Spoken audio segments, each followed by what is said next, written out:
there, Angela Price from Eden Condensed, and I want to have you consider maybe adding some fruit to your garden. So I've put in some blueberries, I've put in grapes in my garden, some citrus, and now I'm going to plant a thornless blackberry. And what's great about these is they don't have thorns, and this is actually a dwarf variety, so it's not going to get huge and take over my entire yard. So I've dug a hole here that is as deep as the root ball, which is the dirt that's in the nursery pot, and a little bit wider. And my soil tends to be a little compacted and have a little bit of clay in it.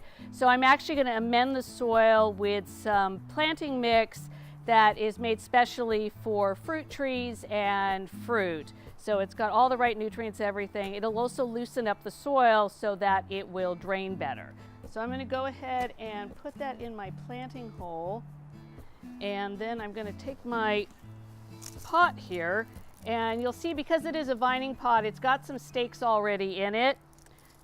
And I'm going to take this out of the nursery pot and put that in here. And make sure when you plant your vining plants, you want to make sure that they're up against a wall or they're up against a trellis, so that way they have something to grow onto. And later on, as this starts to grow, I'll put a larger trellis behind it to keep it from falling forward. Then what I'm going to do is I'm going to backfill this with my garden soil that I dug out. And you want to make sure that the soil is up to the root ball here. And you don't have to pack it in too tightly because the water will actually settle it down.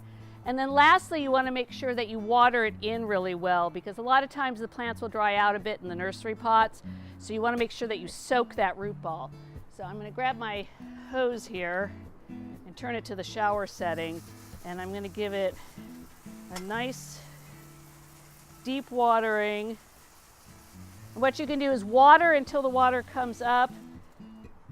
Take a few minutes, let that water drain into the root ball, and then give it one more good watering. And blackberries, you'll probably need to water them about 2 to 3 times a week, and make sure that the soil stays evenly moist.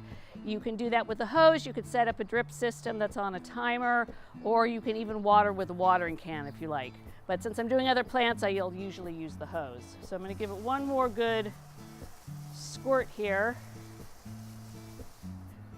And then 2 to 3 times a year, you'll want to add a little bit of fertilizer or some amendment to the soil. And I usually do that when the blackberry, just when it starts to flower. I might add a little bit of kelp to it, or a little bit of alfalfa meal, and perhaps a little bit more of the planting mix. And then you can do it again in the fall once you've picked all the berries, and then that should keep your plant nice and healthy.